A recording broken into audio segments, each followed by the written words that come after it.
ఓం శ్రీ మాత్రే నమః. ఛానల్లోకి స్వాగతమండి. ఈరోజు ఈ వీడియోలో మనం ధనస్సు రాశి వారి గురించి మాట్లాడుకోబోతున్నాం. మరి జూన్ 20-21 తేదీల్లో ఈ రాశి వారి జీవితం నాశనం కావటానికి 4 ప్రధాన కారణాలేంటి అనే వివరాలు తెలుసుకుందాం. ఇంకా అవకాశం ఉంది. ఇప్పుడే మీ తలరాతను మార్చుకోండి. మరి ఆ తప్పులేంటి? వాటిని ఎలా సరిచేసుకోవాలి? అలాగే జూన్ 20-21 తేదీల్లో ఎటువంటి దేవతారాధన అలాగే పరిహారాలు చేసుకుంటే వీటికి పరిష్కారం దొరుకుతుంది అనే అంశాలను ఈ వీడియోలో మనం వివరంగా తెలుసుకుందాం. కానీ అంతకంటే ముందుగా మీరు కనుక మన ఛానల్ని ఇప్పటి వరకు సబ్స్క్రైబ్ చేసుకోకపోతే సబ్స్క్రైబ్ చేసుకొని పక్కనే ఉన్న బెల్ ఐకాన్ నొక్కి ఆల్ సెలెక్ట్ చేసుకుంటే మేము ఇలాంటి వీడియోస్ అప్లోడ్ చేయగానే ముందుగా మీకు నోటిఫికేషన్ వస్తుంది. అలాగే వీడియోని ఎక్కడా కూడా స్కిప్ చేయకుండా చివరి వరకు చూస్తేనే మేమేం చెబుతున్నామో మీకు పూర్తిగా అర్థమవుతుంది.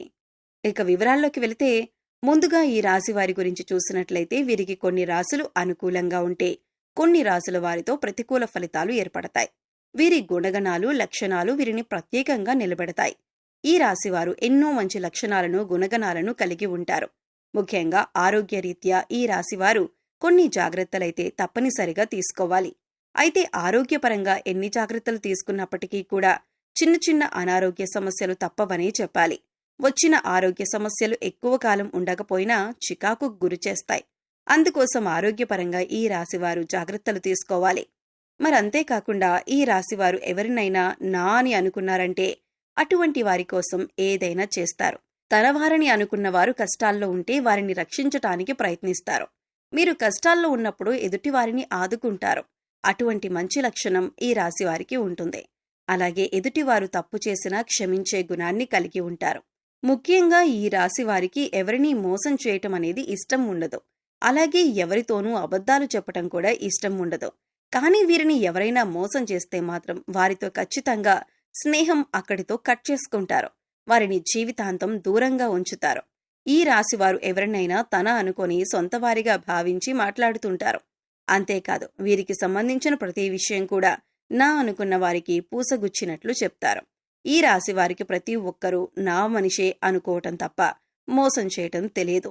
కళ్ళా కపటం లేని మనసుని ఈ రాశివారు కలిగి ఉంటారు. ఎదుటివారికి సాయం చేసే విషయంలో కూడా ఎటువంటి కల్మషం లేకుండా సాయం చేస్తారు. నేనెప్పుడు వీరికి సాయపడ్డాను కదా, మళ్ళీ వీరు నాకు సహాయపడాలి అనే ఆలోచన వీరికి అస్సలు ఉండదు. వీరికి వీలైనంత వరకు కూడా ఎదుటివారికి సహాయపడాలి అనే ఆలోచనతోనే ఉంటారు. ఇటువంటి ఒక మంచి లక్షణం కారణంగా ఎదుటివారు వీరిని తేలిగ్గా మోసం చేస్తారు. ఇక నా అనుకున్న వారే ఈ రాశివారి నాశనాన్ని కోరుకుంటారని కూడా చెప్పొచ్చు. అంతేకాకుండా ఈ రాశివారు గనుక ఇప్పుడు చెప్పబోయే ఈ 4 ప్రధాన కారణాలు అలాగే 4 తప్పులు ఏవైతే ఉన్నాయో వాటిని జాగ్రత్తగా విని ఇక నుంచి వాటిని చేయకుండా జాగ్రత్త పడినట్లయితే కనుక ఖచ్చితంగా ఇకపై మీకు అన్ని మంచి ఫలితాలు లభించనున్నాయి. ముఖ్యంగా ఈ రాశివారు 4 తప్పులు చేయటం వల్ల మీ జీవితంలో ఎన్నో సమస్యలు ఎదుర్కొంటారు. దాంట్లో మొదటిది, మీ కష్టానికి తగ్గ ఫలితం లేనప్పటికీ కూడా మీరు ఎన్నో రోజులుగా ఫలితం కోసం ఎదురు చూస్తూ అలానే కష్టపడుతున్నారు. అంతేకాని నేను పడ్డ కష్టానికి ప్రతిఫలం రాలేదు కదా అని ఆ పనిని మధ్యలో వదిలిపెట్టరు. ఇక ఈ రాశివారు ఏమనుకుంటారంటే ఏదైనా పని చేస్తుంటే ఇంకా మంచి ప్రతిఫలం వస్తుందేమో, ఇప్పటి వరకు పడిన కష్టం ఏదైతే ఉందో అది మనకి ఒక అనుభవంగా ఉంటుందని ఇంకా ఆ పని మీదే ఎక్కువగా కష్టపడుతూ ఉంటారు. సక్సెస్ అయ్యే వరకు కూడా ఆ పనిని వదిలిపెట్టరు.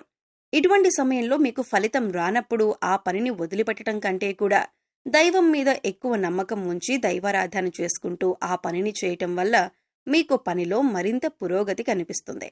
ఇక ఈ రాశివారి సంపాదన విషయానికి వచ్చినట్లయితే వీరికి ధన సంపాదన బాగుంటుంది. కాకపోతే వచ్చిన ధనం నిలకడగా ఉండదు.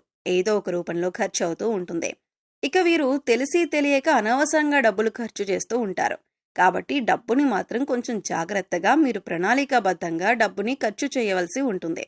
ఇక మీరు ఏదైనా పని చేపట్టినా లేదా మీకు ఎవరైనా ఏదైనా పని అప్పచెప్పినా దాన్ని పోస్ట్పోన్ చేయకుండా ఎప్పటికప్పుడు ఆ పనిని ఫాస్ట్గా కంప్లీట్ చేసుకోవడానికి ప్లాన్ చేసుకోవాలి.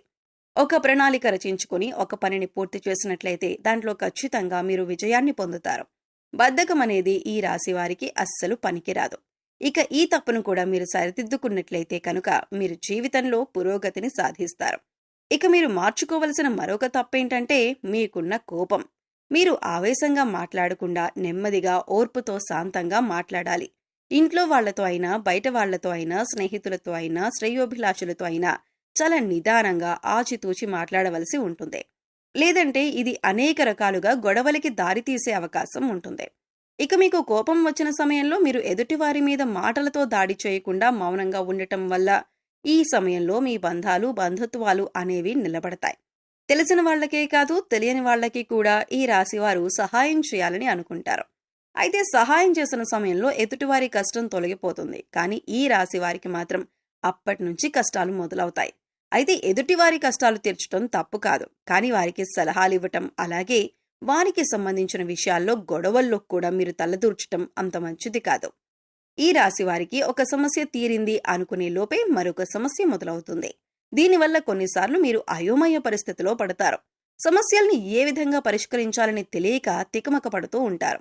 ఇక ముఖ్యంగా మీ చుట్టూ ఉన్నవారు, అది మీ బంధువులు కావచ్చు, స్నేహితులు కావచ్చు, కుటుంబ సభ్యులు కావచ్చు, ఎవరైనా సరే మీరు నా అనుకునే వారితోనే మీకు ఆపద పొంచి ఉంది. కనుక ఇటువంటి సమస్యల నుంచి బయటపడటానికి మీరు ఎక్కువగా దైవారాధన చేసుకోవాలి. అందుకోసం మీరు ప్రతి ఒక్కరితో చాలా జాగ్రత్తగా ఉండాలి. ఇక ఈ రాశి వారికి ఏది కూడా పర్సనల్ అనే విషయం ఉండదు. ప్రతి విషయాన్ని అందరితో షేర్ చేసుకోవడానికి ఇష్టపడతారు. ముఖ్యంగా మీరు ఏదైనా పని చేయకముందే ఆ పని గురించి 10 మందికి చెప్పటం, దాని గురించి చర్చించటం ఇటువంటివి మానుకుంటే మంచిదే. ఎందుకంటే మీ శత్రువులు ఆ పని జరగకుండా ఆపటానికి ప్రయత్నిస్తారు. ఏదైనా పని మొదలు పెడితే అది పూర్తయిన తర్వాత చెప్పండి తప్పితే ముందుగానే ఆ పని గురించి ఎవరికీ చెప్పొద్దు. ఈ రాశివారు దయాగుణాన్ని కలిగి ఉంటారు. వీరు ఎవరిని బాధ పెట్టరు. ఎదుటివారిని బాధ పెట్టాలన్న ఆలోచన కూడా వీరికి రాదు. ఈ రాశివారు స్త్రీలను గౌరవించవలసి ఉంటుంది. ఆ స్త్రీ మీకు తెలిసిన వారైనా, తెలియని వారైనా, మీ కుటుంబ సభ్యులైనా లేదా బయటవారైనా మీరు స్త్రీలను గౌరవించాలి. ఇలా చేయటం వల్ల మీకు శుభ ఫలితాలు లభిస్తాయి. అంతేకాదు ఈ రాశివారు జంతువులను కూడా చాలా ప్రేమగా చూసుకోవాలి. వాటికి హాని కలిగించకూడదు. ఇలా చేయటం వల్ల కూడా మీరు శుభ ఫలితాలు పొందుతారు.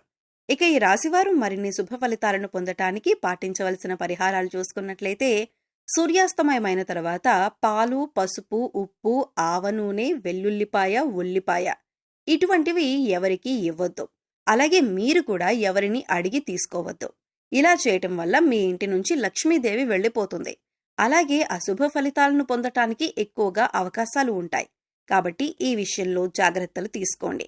నిద్ర లేచిన తర్వాత మీ అరచేతులు చూసుకొని దేవుడికి నమస్కరించుకొని మీకు వచ్చినటువంటి చిన్న చిన్న దేవుడికి సంబంధించిన శ్లోకాలు చదువుకోవటం వల్ల ఆ రోజంతా కూడా ఏ పని చేసినా కూడా ఎటువంటి ఆటంకాలు లేకుండా పూర్తవుతాయి. అంతేకాకుండా రోజంతా కూడా పాజిటివ్ ఎనర్జీతో ఉంటారు. ఇక ఈ రాశివారు బయటకు వెళ్లేటప్పుడు కానీ, లేదా ఇంట్లోకి వచ్చేటప్పుడు కానీ, గుమ్మం పైన ఉన్న దేవుడి పటానికి నమస్కరించుకొని పనికి వెళ్లటం కానీ, లేదా ఇంట్లోకి రావటం కానీ చేసినట్లయితే ఖచ్చితంగా మీరు చేసే పనులు విజయవంతంగా పూర్తి చేస్తారు. అన్నింట్లో విజయాన్ని సాధిస్తారు. జీవితంలో అభివృద్ధి చెందుతారు. ముక్కోటి దేవతలు కొలువైన ఆవుకి బంగాళదుంపలు తినిపించినట్లయితే కనుక ఆర్థిక సమస్యలు తొలగిపోతాయి.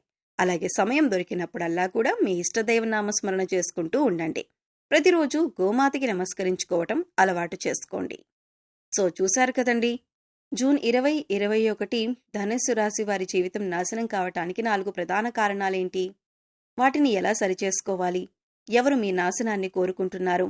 అలాగే ఎటువంటి దేవతారాధన, పరిహారాలు చేసుకుంటే వీటికి పరిష్కారం దొరుకుతుంది అనే అంశాలను ఈ వీడియోలో మనం వివరంగా తెలుసుకున్నాం కదా. ఈ వీడియో మీకు నచ్చినట్లయితే లైక్ చేయండి.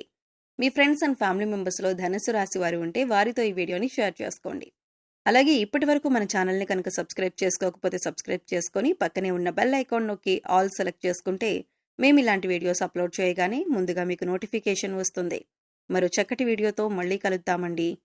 ఓం శ్రీమాత్రే నమః.